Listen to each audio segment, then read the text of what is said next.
Assalamualaikum warahmatullahi wabarakatuh. Waalaikumsalam. Alhamdulillah wassalatu wassalamu ala Rasulillah. Allahumma alimna yanfa'una wanfa'na bima 'allamtana wazidna ilman wassalahan ya rabbal alamin. Allahumma as'aluka ilman nafi'an wa rizqan thayyiban wa 'amalan mutaqabbalan.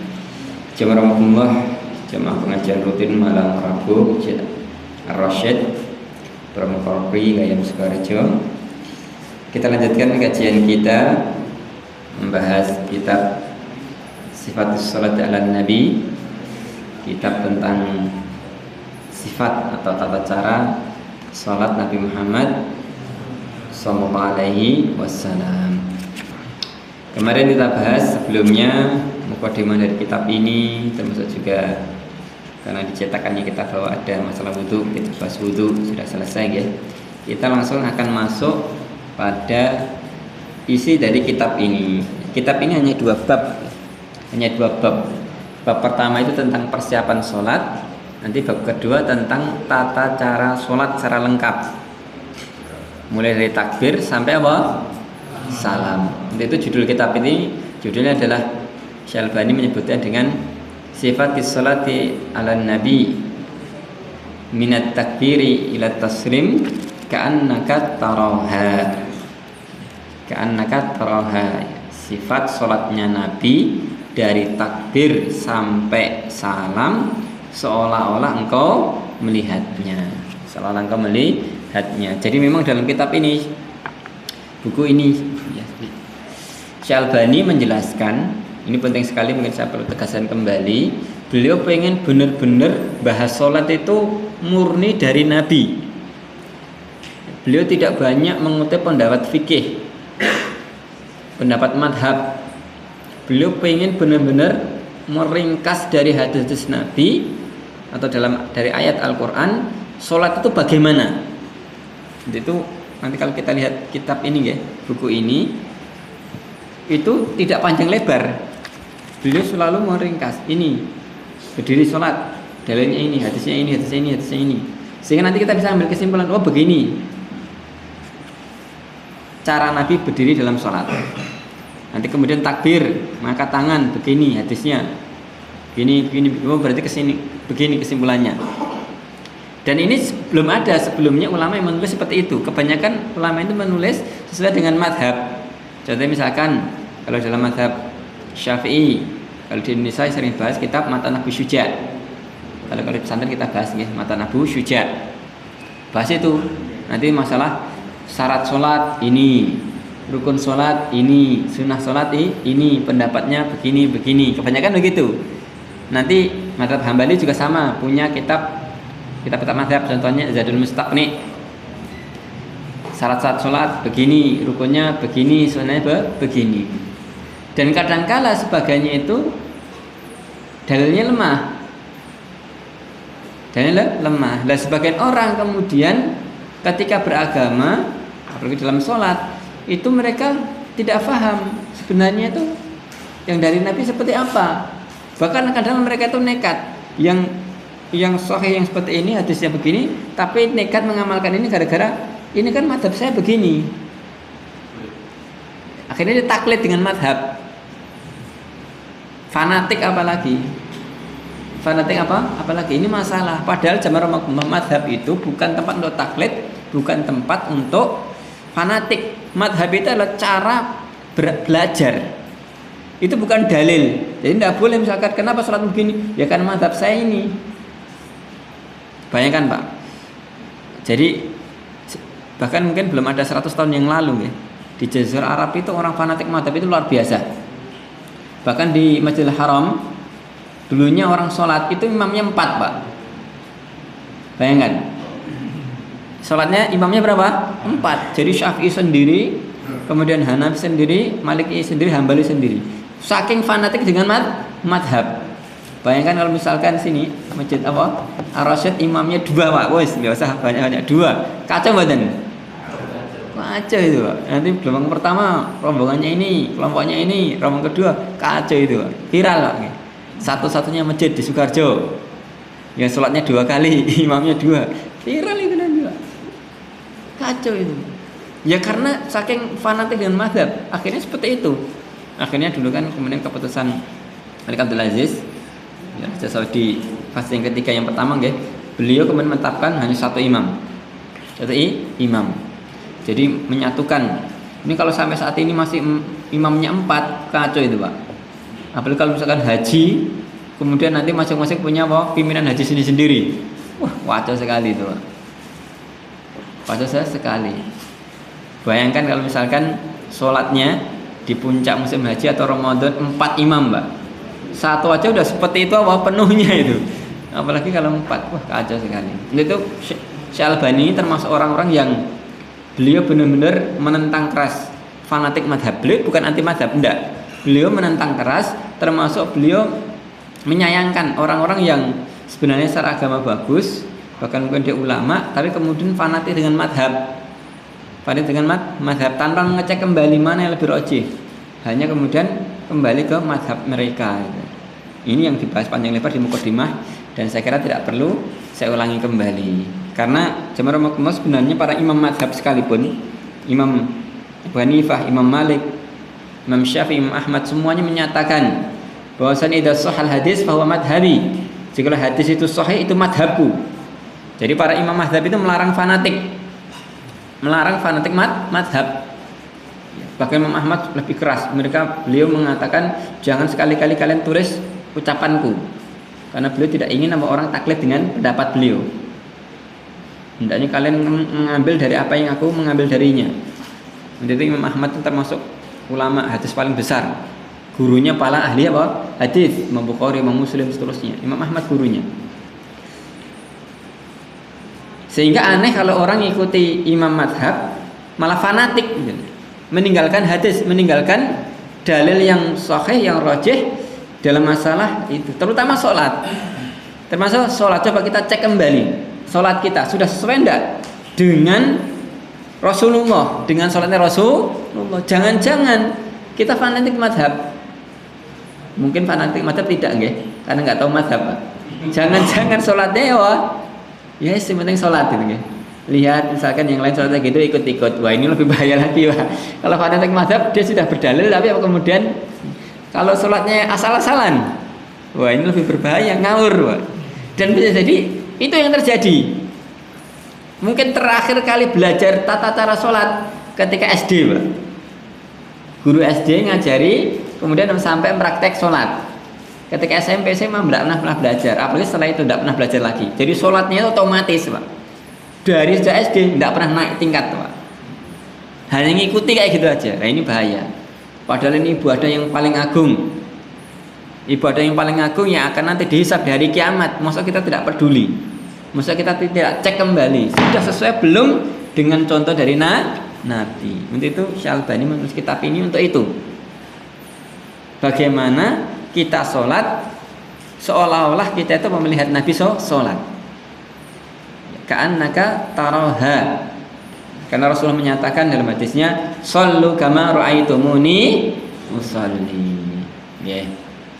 Baik. Bismillahirrahmanirrahim. Ini sebenarnya saya membahas panjang, Pak, tapi ini hujan, Pak, nggih. Kelihatan kalau hujan itu enaknya agak santai ya. Betul. Ini mumpung belum di live nggih. Jadi tim live saya kehujanan, basah kuyup terus pulang kembali ke pondok nggih.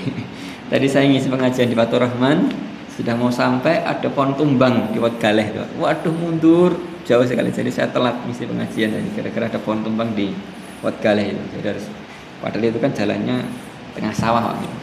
Enggak mau muter balik lagi. Hujan. Hujan. Tapi ini jamaah luar biasa nggih. Jamaah Rasyid hujan-hujan luar biasa, semangat ngaji. Moga-moga berkah, moga-moga dapat istiqomahnya ngaji, amin ya rabbal alamin. Jangan lupa ketika turun hujan doa, Allahumma sayyiban nafi'an. Allahumma sayyiban nafi'an. Banyak doa, Pak. Karena hujan itu adalah salah satu tempat, waktu, kondisi yang tidak akan ditolak doa. Ada dua kondisi. La yuradud doa, tidak akan ditolak doa. Indas safar wa tahtal matar. Ketika safar dan ketika turun apa? Hujan. Monggo. turun hujan ampun ngalamun. Ampun apa? Ngalamun. Mungkin pengajian ngantuk ngalamun. Ajeng nyaur utang ngeten. Waduh. Ampun, Pak. Hah? Ampun. Nggih. Baik. Kita akan bahas beberapa poin, mungkin 2 atau 3 poin saja. Setelahnya saya akan beri kesempatan untuk tanya jawab biar agak santai. Kita baca dulu bab pertama, persiapan sholat. Monggo. Bab pertama, persiapan sholat. Ini sebagian punya kitab nggih? Ada. Sebagian. Nah, monggo bisa beli, bisa enten. Baik. Yang pertama, hadap Ka'bah. Rasulullah bila berdiri untuk sholat fardu atau sholat sunnah, beliau menghadap Ka'bah. Beliau memerintahkan berbuat demikian sebagaimana sampainya kepada orang yang sholatnya salah. Idza qumta ila sholati fa asbighil wudu'a thumma istiqbalil qiblah fakabbir. Bila engkau berdiri untuk sholat, sempurnakanlah wudumu, kemudian menghadaplah ke kiblat, lalu bertakbirlah. Begitu ya. Tersebut pula dalam hadis berikut, karena sallallahu alaihi wasallam fi safari yusalli nawafila ala rahilatihi wa yutiru 'alaiha haitsu tawajjahat bihi. Ketika Rasulullah sallallahu alaihi wasallam berpergian, beliau biasa melakukan sholat sunnah di atas hewan tunggangannya.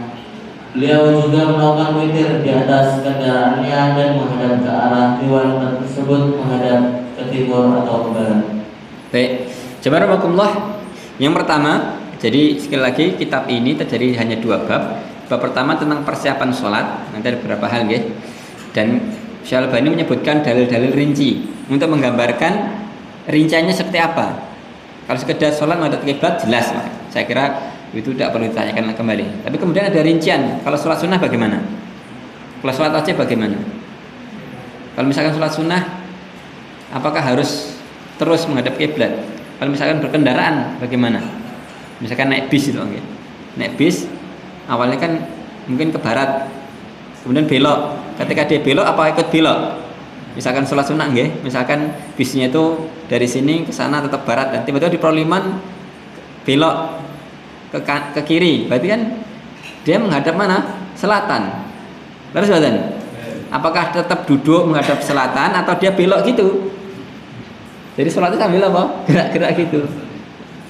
Ini tidak dibahas dalam hadis Rasulullah, sehingga tinggal jalankan aja.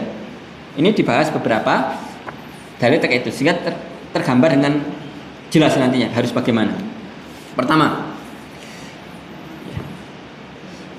terkait menghadap kiblat ada beberapa riwayat. Yang pertama hadis Nabi sallallahu alaihi wasallam, "Idza qumta ila shalah," jika kalian berdiri salat, fa asbighi wudu, hendaknya kalian wudu. Ini jelas, wudu. Wudu ini diantara syarat sah salat. Ini tidak perlu dibahas lebih panjang lebar. Kemarin sudah kita bahas pada pertemuan sebelumnya. Kalau orang tidak wudu tidak sah.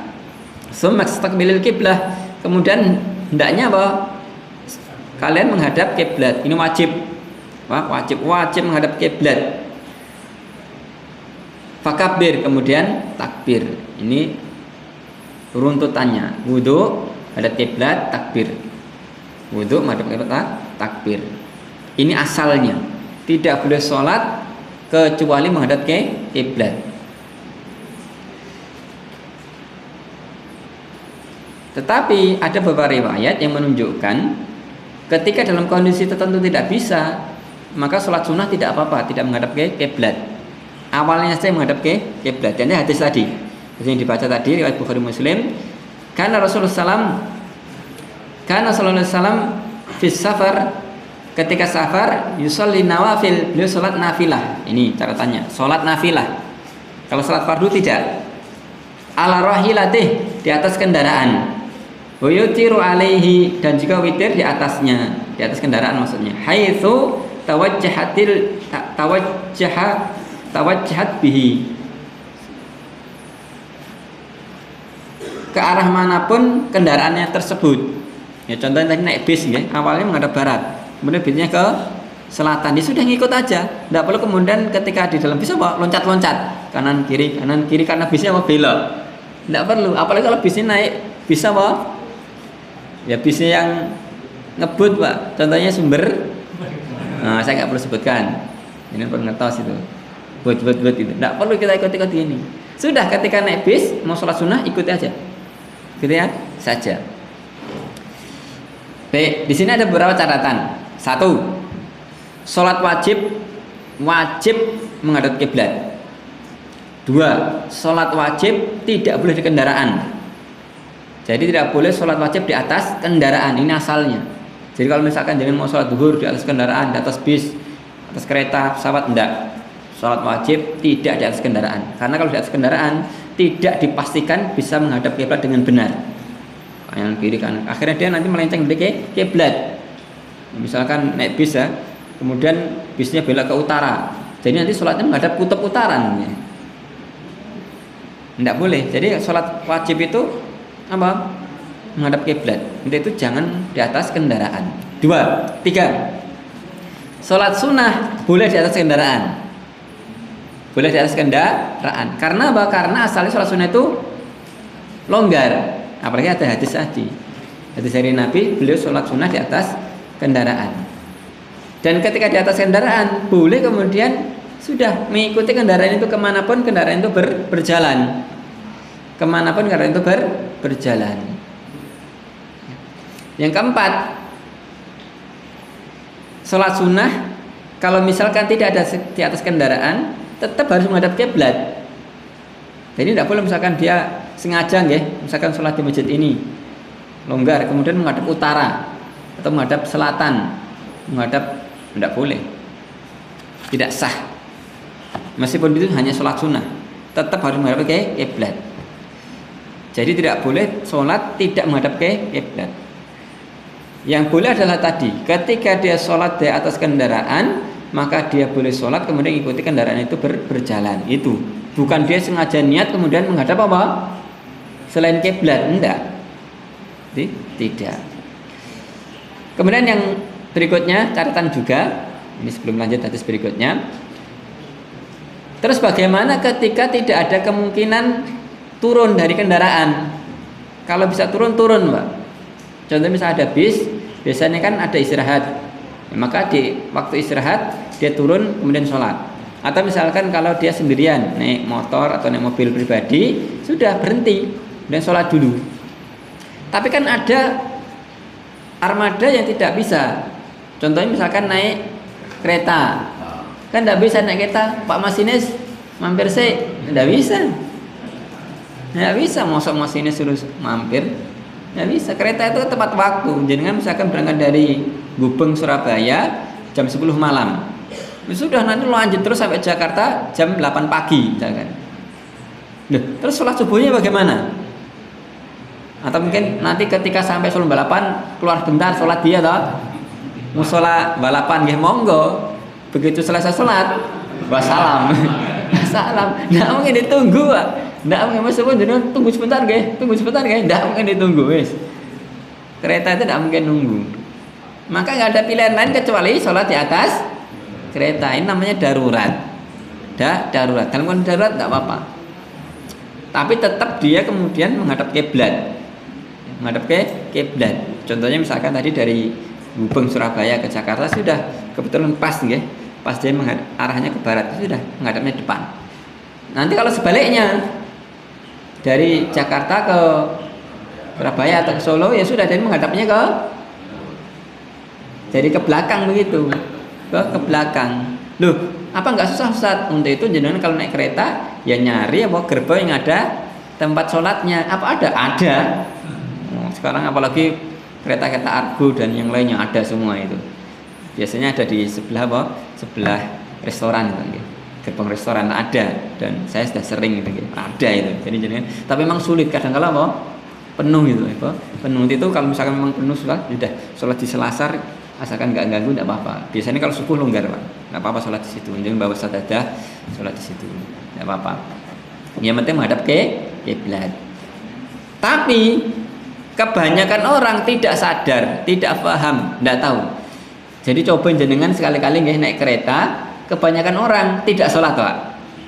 Saat itu mungkin husnudzonnya nanti turun apa? Sholat. Tapi kan udah lewat waktunya. Tapi seudon saya nggak sholat Pak, nggak sholat banyak itu Pak, banyak Pak. Jadi ketika subuh itu naik kereta karena nggak ada waktu maksudnya mereka nggak kemana-mana ya di situ.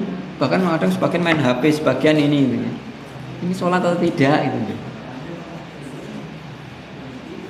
Jadi ini perlu difahamkan, tidak boleh sholat wajib itu keluar dari waktunya. Ketika memang tidak ada waktu kecuali di atas kendaraan, ya sudah, itu darurat. Dia sholat di atas kendaraan, ya sholat wajib di atas kendaraan. Ya. Baik, tetapi ketika masih ada waktu, maka apa?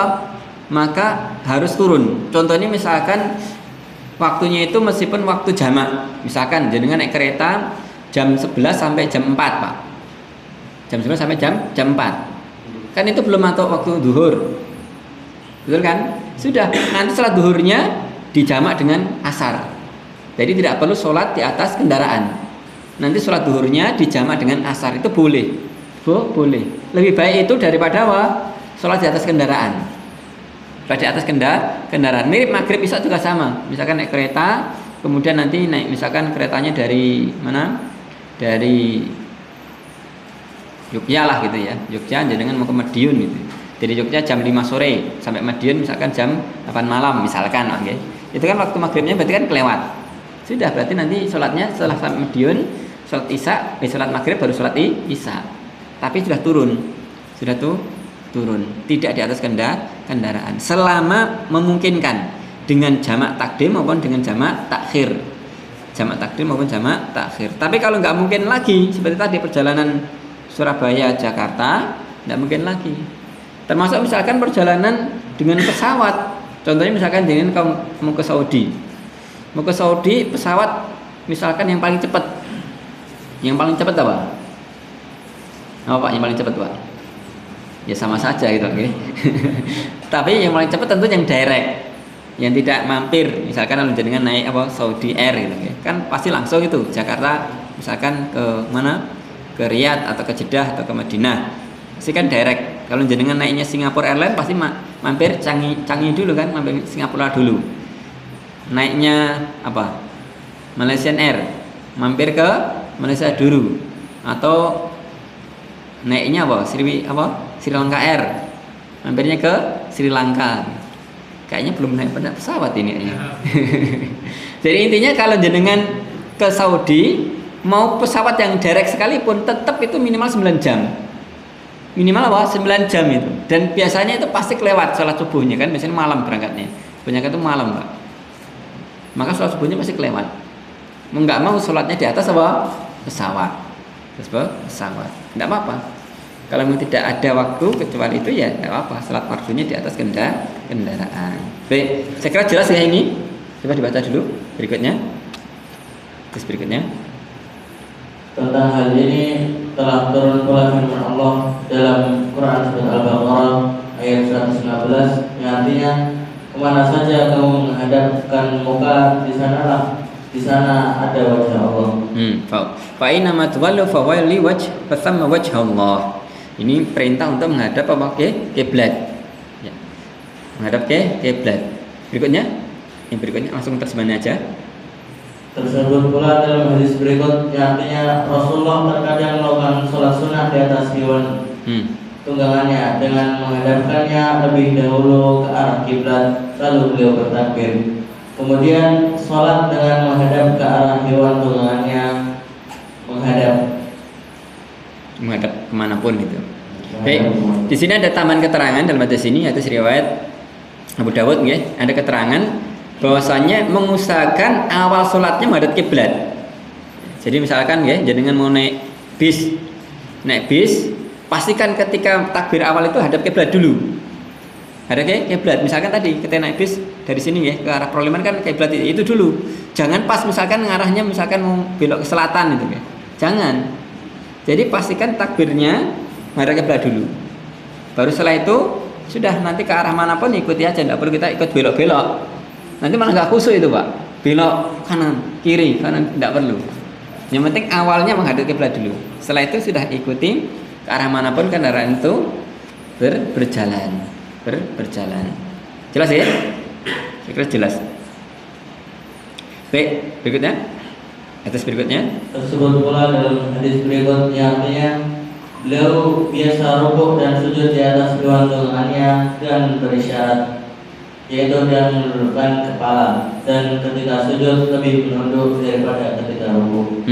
Ini ada tambahan keterangan sholat di atas kendaraan, yaitu bahwa tidak harus memaksakan berdiri sempurna.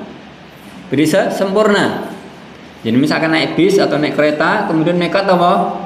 Berdiri, kemudian pas bis ngebut, malah salto jadi nanti.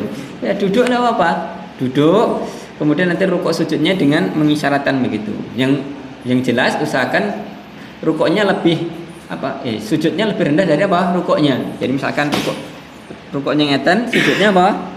Semakin lebih rendah. Untuk membedakan. Intinya adalah semampunya, jangan memaksakan kayak seperti orang tidak di atas kendaraan. Di atas kendaraan. Ini juga menjadi alasan kenapa tidak boleh sholat wajib di atas kendaraan, karena pasti nggak sempurna. Pasti tidak sempurna. Kalau sholat sunnah tidak apa-apa, kan itu kan tambahan. Tambahan, bahkan sebetulnya dalam sebuah riwayat sebagian sahabat itu sholat sunnah sambil apa? Berpegangan tali itu, Pak. Dengan tali. Bahkan sebagian riwayat sambil apa? Minum. Bismillah. Alhamdulillah. Sholat sambil minum loh, Pak. Tidak ada riwayatnya, Pak. Boleh enggak? Kalau sholat wajib enggak boleh. Tapi kalau sholat sunnah amruhul wasi'. Tapi ini jangan diamalkan di tengah masyarakat yang tidak paham. Nanti ketika apa? Itu kok sholat sambil minum, ajarannya sapa? Wah, iki ikut pengajian Masjid Ar-Rasyid. Sing isi kita itu sate rada aneh. Nah, gitu. Nanti malah kacau itu, Pak. Kan kacau. Tapi itu diriwayatkan dari sebagian sahabat, kalau nggak salah dari Zainab atau yang lainnya. Baik. Hadis berikutnya. Disebutkan pula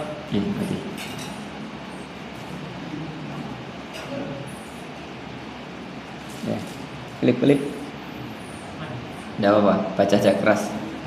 Disebutkan pula dalam hadis yang artinya apabila beliau hendak melakukan sholat fardu, beliau turun lebih dahulu dari hewan lengannya, lalu beliau menghadap kiblat. Ya, di sini ada keterangan tambahan, ya hadisnya riwayat Bukhari dan Ahmad.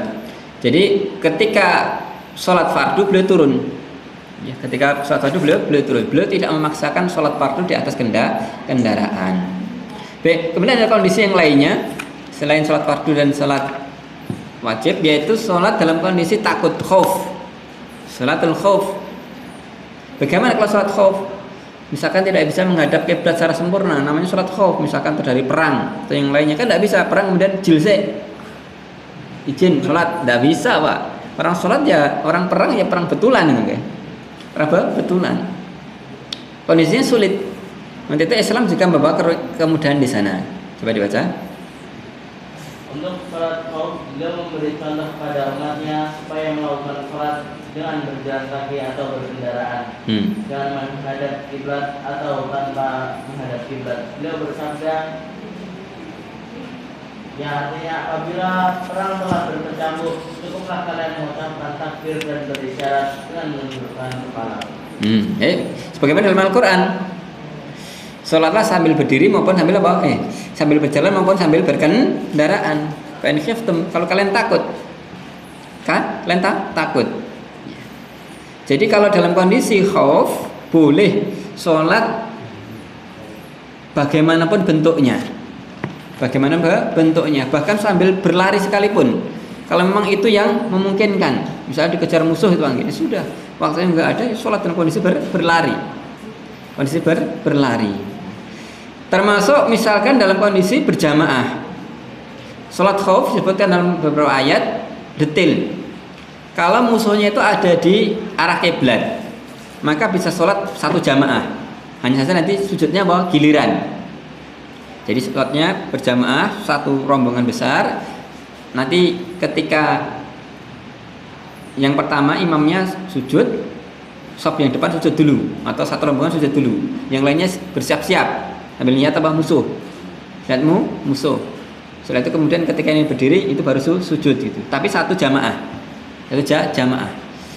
Tapi nanti kalau misalkan musuhnya tidak di arah kiblat, arah yang lainnya, maka apa? Imamnya tetap satu, tapi jamaahnya nanti dibagi dua. Jadi jamaahnya dibagi dua. Nanti selesai ini dengan ini, selesai nanti gantian gitu. Jamaah dibagi dua, tapi imamnya tetap satu. Ini menunjukkan Islam itu suka persatuan. Bahkan dalam kondisi sulit pun imamnya tetap satu itu, Pak. Jadi jangan sampai nanti apa? Sholat imamnya dua. Imamnya dua. Apalagi misalkan di masjid begini ya, ini ada sholat sunnah di sini, ada sholat sunnah sana berjamaah lagi, sholat sunnah berjamaah, kan jelek sekali tuh Pak, jelek sekali. Jangan sholat itu ketika dalam satu waktu ya satu imam, jangan sampai nanti imamnya beberapa itu tidak bagus, kelihatan jelek. Bahkan ini dalam kondisi perang aja Pak, imamnya tetap satu itu, jamaahnya diganti gitu ya. Itu kalau memang masih memungkinkan kemudian berjamaah dan tadi diatur. Tapi dalam kondisi masih tidak bisa diatur lagi, sudah sholat semampunya. Sholat semampunya. Yang penting tetap sholat. Yang penting tetap sholat. Karena tadi sholat tidak bisa ditinggalkan, meskipun dalam kondisi perang sekalipun. Baik, saya kira ini jelas. Cukup. Kemudian terakhir terkait dengan apa? Madhab kiblat, bagian terakhir, paragraf terakhir tentang kisah dipalingkannya kiblat, kiblat yang awalnya menghadap Masjidil Aqsa kemudian menjadi ke arah Masjidil Haram. Dibaca. Dahulu Rasulullah mengerjakan salat itu. Enggak, dahulu ini. Ada. Saya saja, nanti kamu yang berikutnya. Jadi ada satu riwayat ini untuk memahamkan kita terkait masalah menghadap kiblat ya. Jadi dulu awalnya sholat itu menghadap Masjidil Aqsa. Jadi ketika di awal-awal hijrah Rasulullah di Madinah, Rasulullah itu diperintahkan Allah sholatnya menghadap Masjidil Aqsa. Jadi kalau Madinah menghadap utara. Kan Masjidil Aqsa itu kan di Syam. Syam itu kan utaranya Madinah.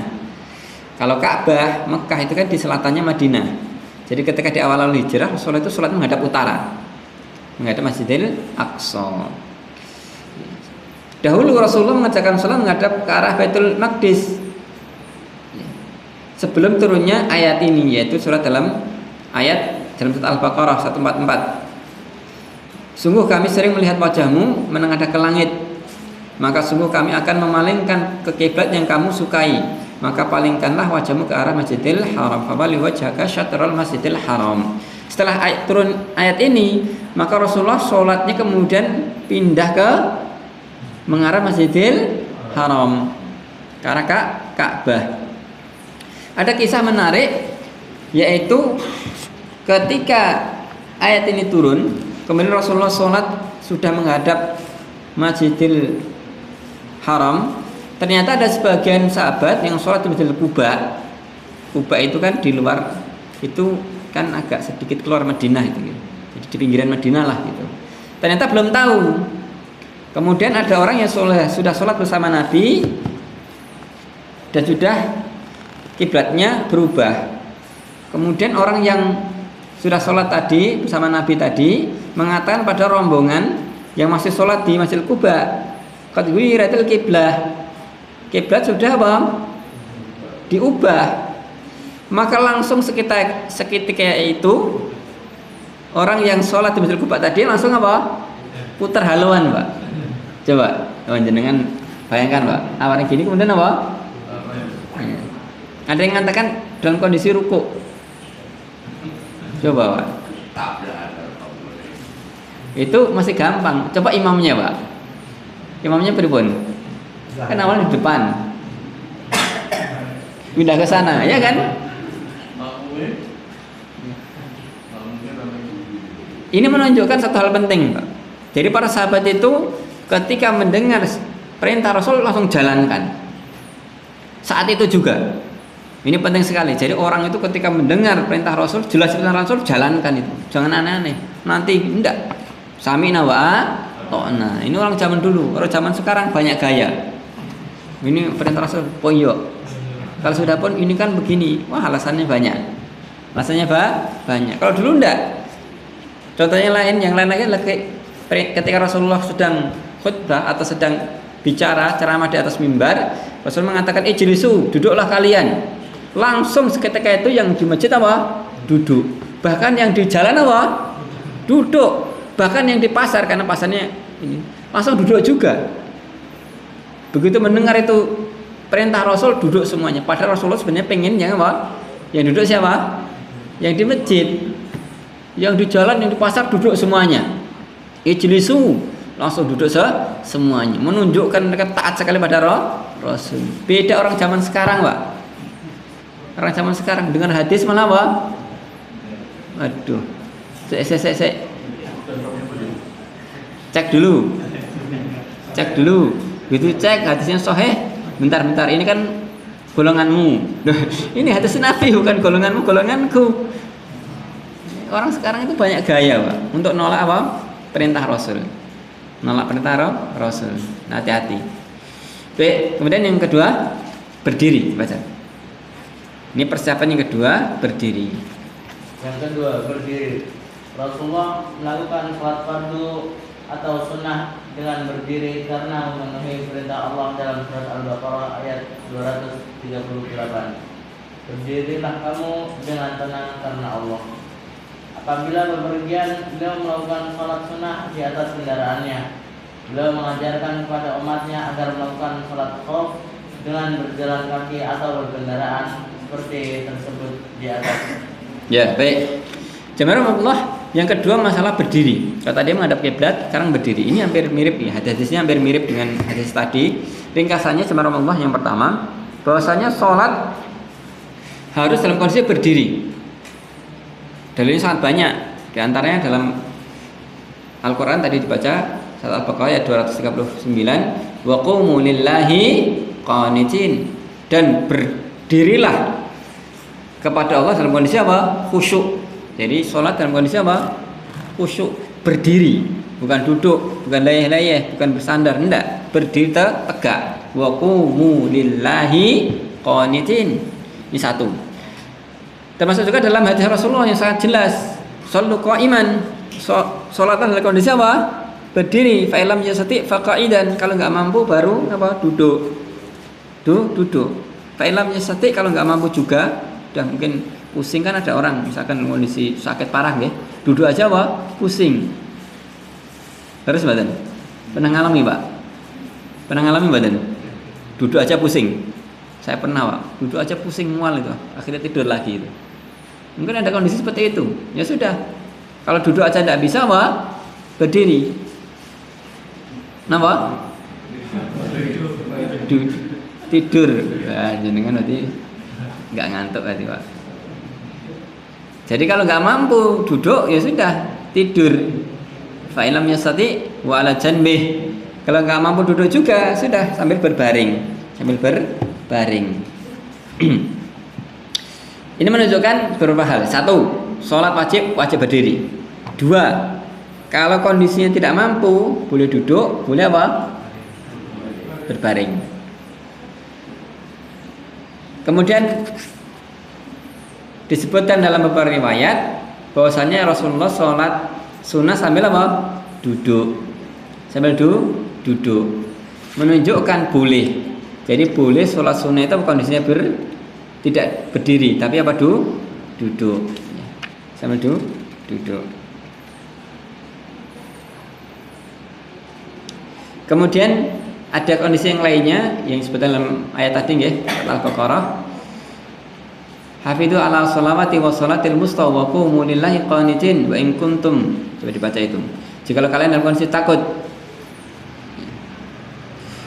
farijalan aw rukbana, maka hendaknya kalian sholat dalam kondisi berjalan maupun berkendaraan. Ini menunjukkan dalam kondisi tertentu, kalau memang tidak bisa kecuali itu, ya sudah, sholat dalam kondisi itu, jalan maupun apa? Berkendaraan. Tapi sekali lagi itu dalam kondisi darurat. Kalau tidak darurat tidak boleh. Jangan sampai nanti jenengan menyengaja ya, sholat ambil jalan-jalan. Saya sholat di sini nggih, dari sana, pindah sini, pindah sini. Wah, mumet namanya ini, Pak. Tidak boleh. Ini jelas saya kira. Kemudian berikutnya yang ketiga. Yang ketiga, sholat dengan duduk bagi yang sakit. Imran bin Husain berkata, ya artinya saya dahulu mengidap sakit bawasir. Lalu saya menanyakan hal itu kepada Rasulullah Sallallahu Alaihi Wasallam. Beliau bersabda, sholatlah kamu dengan berdiri. Jika kamu tidak sanggup, hendaklah dengan duduk. Jika kamu tidak sanggup, maka hendaklah dengan berbaring. Ya, baik. Jadi ini rincian atau pengkhususan dari yang sebelumnya. Tadi kan asalnya sholat dalam kondisi berdiri. Tapi kalau sakit boleh duduk. Sebagaimana riwayat ini, riwayat Imran bin Husain. Dia mengatakan dia pernah sakit bawasir. Bawasir itu kalau kita namanya apa? Ambeien lah gitu. Ambeien gitu. Ambeien. Maka apa? Maka Rasulullah mengatakan shollu qa'iman, sholat berdiri. Kalau masih mampu berdiri, berdiri. Fa'ilam yastati, kalau enggak mampu faqa'idan. Kalau enggak mampu apa? Duduk. Fa'ilam yastati wa 'ala janbih. Kalau enggak mampu juga sudah sambil berbaring. Ini tidak apa-apa. Jadi sholat kalau kondisinya sakit boleh sambil duduk.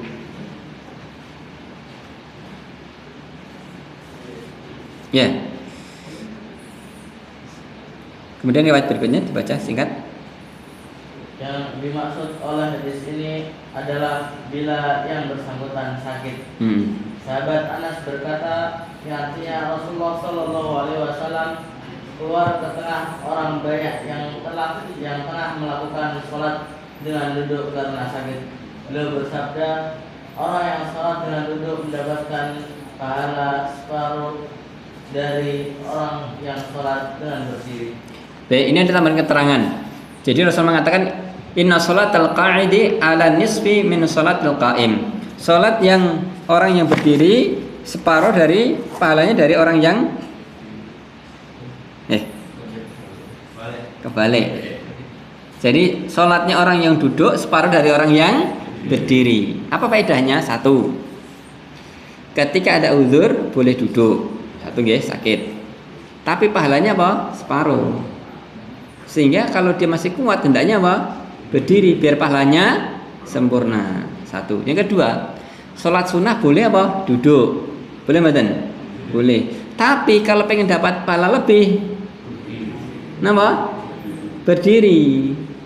Jadi jangan sampai nanti duduk, kan boleh. Iya boleh, tapi pahalanya apa?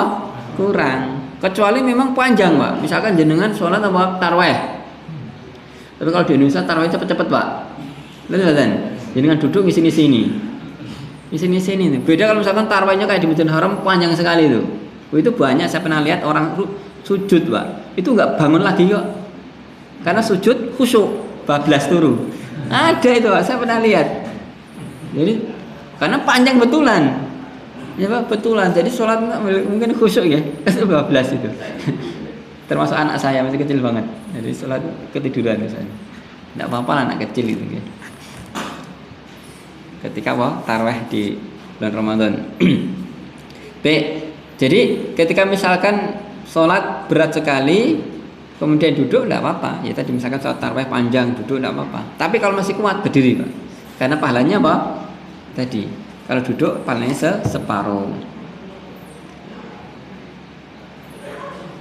Berikutnya terakhir hadis terakhir tadi dibaca. Diriwayatkan bahwa beliau Shallallahu Alaihi Wasallam pernah mengunjungi orang yang tengah sakit dan beliau melihat ia sedang sholat di atas bantal. Beliau mengambil bantalnya lalu dilemparkannya. Orang itu mengambil papan untuk sholat di atasnya, tetapi beliau mengambilnya lalu melemparkannya. Kemudian bersabda, sholatlah di atas tanah selama kamu mampu. Jika tidak mampu, cukup kamu memberi isyarat dengan menggerakkan badan dan lakukanlah sujud kamu dengan membukukan badan lebih rendah daripada rukuk kamu. Oke, baik. Hadis ini menunjukkan beberapa hal. Tadi kan ada orang sakit kemudian sholatnya dengan bantal. Rasul ambil, kemudian ganti kayu diambil. Kemudian Rasulullah mengatakan sholat kalian di atas tanah. Kalau kalian mampu, maksudnya berdiri itu, ya, berdiri berpijak. Tapi kalau nggak mampu, sholatnya dengan isyarat. Dan jadikanlah isyarat untuk sujud lebih rendah dari untuk rukuk, menunjukkan sholat itu lakukan yang terbaik. Kalau masih bisa melakukan yang terbaik, jangan kemudian gampang harus badan. Wah sholatnya pusing, kemudian apa? Tiduran, pusingnya mikir utang misalkan. Ya tidak boleh. Ya meskipun pusing beneran, tapi pusingnya itu kan bisa diukur. Jangan dikit-dikit langsung apa? Sakit, dikit-dikit sakit, tidak boleh. Ini hadisnya intinya itu. Jadi tetap kerjakan sholat dalam kondisi yang terbaik. Kecuali memang tidak bisa, ya sudah. Sholat semampunya. Kalau misalkan mampunya cukup dengan isyarat, ya isyarat tidak apa-apa. Baik, terakhir poin yang keempat, kemudian kita cukupkan, nanti monggo kalau ada tanya jawab. Sholat di atas perahu, baca. Yang keempat, sholat di atas perahu. Rasulullah pernah ditanya tentang sholat di atas perahu. Sabdanya yang artinya sholatlah di atasnya dengan berdiri, kecuali kalau kamu takut tenggelam. Ya baik. Jadi Rasulullah pernah ditanya sholat di atas perahu. Gimana caranya? Maka Rasulullah mengatakan, sholli fiha qa'iman, tetap sholat kondisi apa? Berdiri. Illa an takhafal gharaq, kecuali kalian apa? Takut tenggelam. Jadi kalau memang ditakutkan tenggelam, maka apa? Jangan maksakan berdiri, apalagi perahunya kecil sampan itu, jangan berdiri. Jangan berdiri. Ini nanti dikiaskan dengan yang lainnya, Pak. Contohnya pesawat, Pak. Karena dulu mohon maaf ada kejadian, ya saya pernah ngeri juga ketika naik Saudi ya. Itu semuanya itu sholat ke belakang, Pak. Jadi gue umpel-umpelan itu, bah ini kalau pesawat ninggoleng gimana itu? Tapi ternyata tidak juga, kan pesawatnya besar itu, Airbus itu, gede itu. Tapi kan ya sempat takut itu. Maksud saya kalau bisa ya jangan besar-besarkan, antri lah, giliran itu, giliran. Karena dalam kondisi tertentu memang tidak. Ini apalagi pesawat, okay. Pesawat kan nggak kayak bis yang berpijak dengan tanah yang stabil. Ini kalau jomplang kan ya repot juga itu. Intinya adalah hendaknya melihat kondisi. Kalau memang aman, tidak apa-apa. Tapi kalau tidak aman, jangan memaksakan apa? Berdiri. Mirip ini dalam kendaraan juga demikian. Kalau jangan aman, bisa berdiri ya berdiri. Tapi kalau nggak bisa, berduduk, oh tidak apa, duduk di atas kursi penumpang, tidak apa-apa. Jangan memaksakan berdiri ketika kondisinya tidak aman. Seperti ini tadi. Kalau takut warak, takut tenggelam, maka sholatnya apa? Duduk.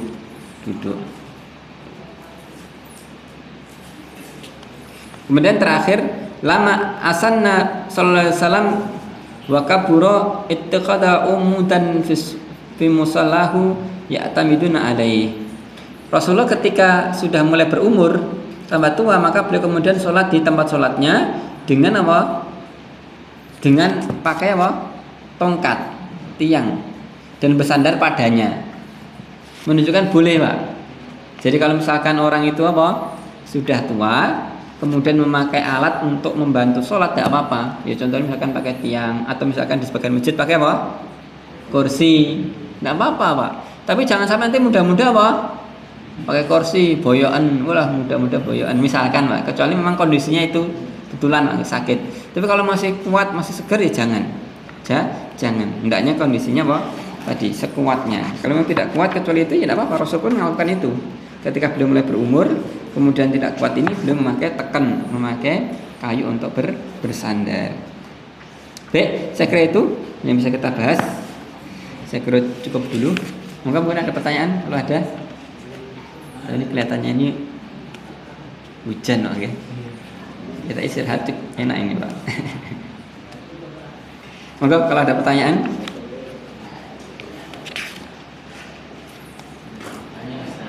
Monggo. Kaitannya dengan yang Imam Syafi'i tadi. Di tempat saya, di desa saya itu kalau sholat tarawih kan ada yang 23 dan 11. Dalam satu masjid itu Ustaz, jadi ada yang 23 dan 11. Terus yang 23, imamnya itu 23 Ustaz. Terus setelah 8 rakaat itu yang pahamnya dari 8 rakaat mundur sholat witir sendiri. Jadi ada imam juga. Jadi ada yang depan itu sholat raweh masih lanjut 8 tadi. Terus yang yang 8 rakaat selesai tadi witir jamaah di belakang. Berarti bareng itu sholatnya. Mula-mula bareng saya, tapi setelah itu ada yang berpendapat yang depan ini dulu, yang depan berhenti dulu, terus yang tadi yang 8 rakaat itu sholat witir di belakang. Itu boleh nggak? Itu boleh nggak? Oke, jadi asalnya sholat itu dalam satu tempat ya satu imam, ya. Jangan sampai dua imam. Tapi dalam kondisi tertentu, misalkan orang kemudian tidak bisa digabungkan, asalkan sholat tidak berbarengan tidak masalah.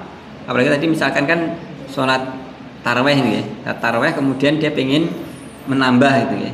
Ya sudah, kalau misalkan yang tidak ingin menambah pengen 8 rakaat kemudian nanti dia sampai witir selesai kemudian balik, yang pengen nambah lanjutkan tidak apa-apa. Lanjut tidak apa-apa. Tapi ya tadi jangan sampai sholatnya bareng. Jadi misalkan tadi awalnya bareng kemudian setelah itu witir, yang ini kemudian jamaah sendiri, yang ini jamaah sendiri berbarengan, itu tidak boleh. Tidak boleh sholat dalam satu kondisi tanpa berbarengan. Loh, di Masjidil Haram terjadi, iya itu kondisinya darurat. Kan tidak mungkin tidak, itu kan Masjidil Haram kan besar sekali, berapa kilo ya jaraknya. Kan tidak mungkin misalkan ada sholat sini kemudian sholat dulu, karena stop. Sholat dulu kan tidak bisa itu. Itu nggak bisa menjadi dalil. Tidak bisa menjadi dalil. Jadi dalam kondisi tertentu itu tidak memungkinkan memang di Masjidil Haram, sehingga bisa jadi serentak, terutama yang sholat masbuk loh, nggih. Yang sholat masbuk atau sholat sunnah kan tidak mungkin tidak itu. Tapi kalau sholat wajibnya kan pasti apa? Bareng itu, satu imam. Kalau masjidnya kecil, meskipun sholat sunnah sekalipun, hendaknya tetap satu jamaah. Jangan sampai 2 jamaah.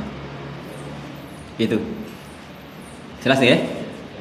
Jadi betul tadi, jangan sampai sholatnya bareng kok 2 imam gitu ya. 2 imam. Tetap kalau bisa satu berhenti dulu, ini selesai, kemudian lanjutkan. Lanjutkan. Ada lagi? Cukup ya? Saya kira cukup sekian.